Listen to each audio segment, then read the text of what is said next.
United Nations is the leading global challenges response mechanism, and this nation-state-based mechanism has come up with a wonderful plan with a compass into a better future. It's the Agenda 2030, the Sustainable Development Goals, and also with the Paris Agreement on climate action, which has been adopted in December 2015 at the UN Climate Change Conference in Paris. But the point is, how do these global goals translate into the realities of young people in regions like the Lake Chad Basin, which are really conflict-prone, resource scarce, and not connected with the world's opportunities and resources.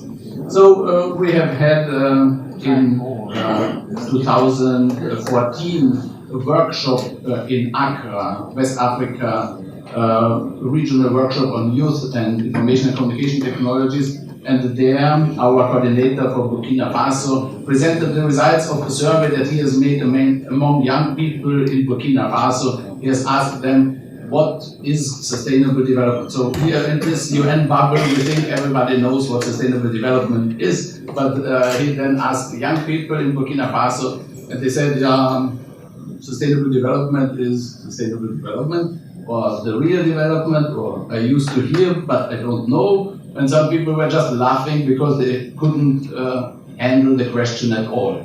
So it means really there's a disconnect.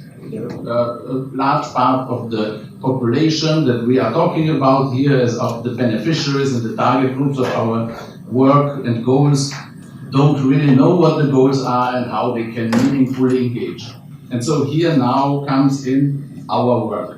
This GLOCHA multi-stakeholder partnership aims to create opportunities for young people for meaningful and rewarding engagement in United Nations goals and programs. So it's really to look at the climate crisis, to look at the Sustainable Development Goals implementation challenge as an opportunity where young people can create their own jobs, get a livelihood out of it. And to get there, it needs an enabling ecosystem, which has also been mentioned by you and also by Harvard Yale in the previous presentations. We need to really bring the different public authorities, private stakeholders, universities, youth organizations, and individuals together to function as a global partnership, as a global network of action takers and resource sharers for a better future. It's about a combination of social and technical innovation. I will not go into all the details, but one of the important elements is a global institutional innovation. We need a global level coordination of these efforts, and this is our GLOCHA partnership and the GLOCHA Foundation New York as the Secretariat and Resource Mobilization and Program Implementation arm.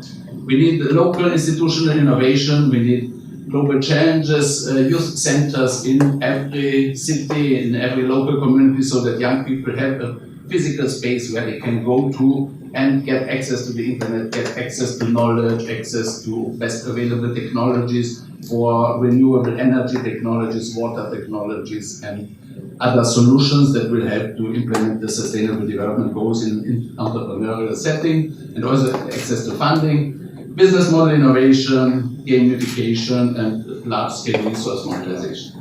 So our concrete work in this area is now with APCD. Dr. Dayoum Siddiqui is our partner in this, and Al-Najat is our partner. And we are going to implement some solutions that will provide jobs and income opportunities for young people in a way that is globally coordinated and globally nurtured, and which then can be implemented in different parts of the world as well. So one of the pilot projects is about internet access provision based on satellite technology, and our colleague, Mr. Tiko Medjuriak, will tell you more about this in a later presentation. And another important activity is about youth entrepreneurship and job creation in the context of water resources management and sustainable energy provision.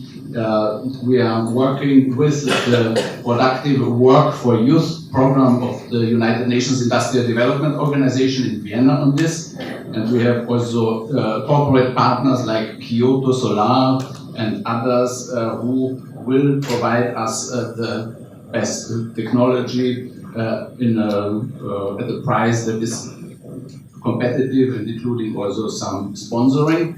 And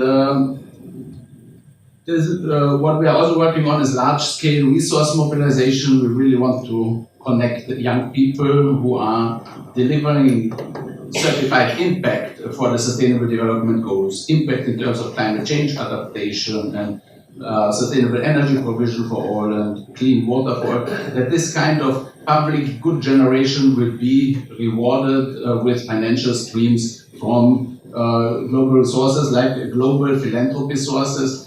I don't know if you have heard about the Giving Pledge. This is an effort of the billionaires of the world. It has been initiated by Bill Gates and Warren Buffett, and they have convinced 183 billionaires' families to pledge to give back to society half of their wealth before they die. But and the total wealth of these people is $996 billion. So and half of this means at least $500 billion of philanthropic funding is in the air, and it's not really, it didn't really start flowing.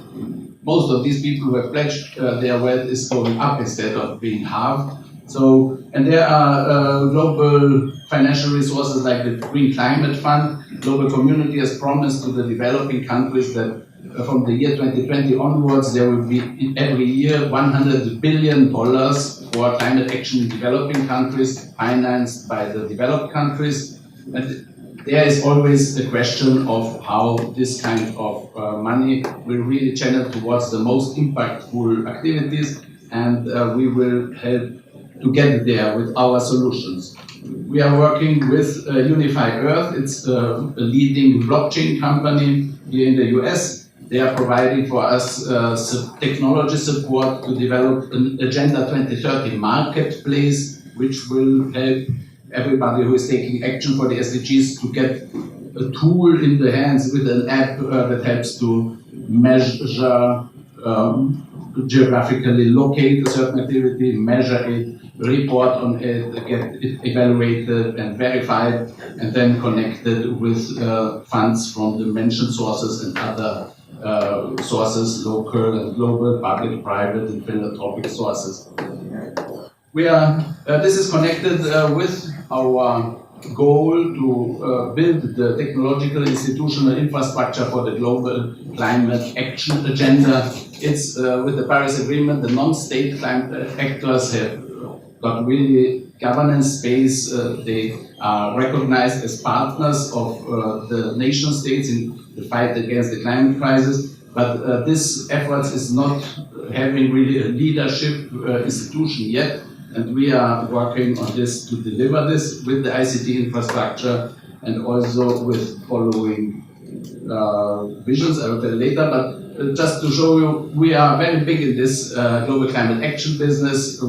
Last week there was the California Global Climate Action Summit in San Francisco, and we have had 3 official affiliate events, one on climate philanthropy, one on mass mobilization with music and youth-focused narrative, and one about blockchain technology for enhanced climate action. And one of our visions is to get global goals, global climate action app on everybody's mobile device. So it means connecting everybody with these global goals, with the SDGs. And another vision is that there is really visible leadership in this kind of efforts. And for this, we are planning a We the People Center, multi-stakeholder, collaborative space, co-working space, global data center, and we are not sure yet where exactly it will be, but the idea is that it is somehow a visible symbol of hope for the world that there is being really effective multi-stakeholder climate action being taken, and that young people have opportunities for meaningful and rewarding engagement. And the next steps on our way regarding the Lake Chad Basin is to implement the pilot projects that we have mentioned before with APCD and Chad on satellite-based e-learning and e-health and youth entrepreneurship, capacity building and sustainable energy and water and food.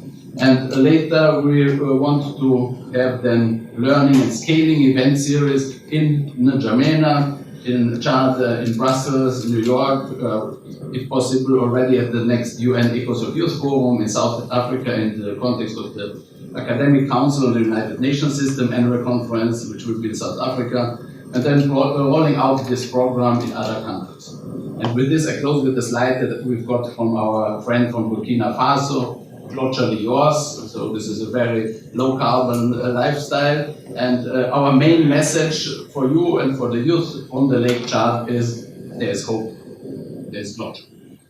Thanks very much.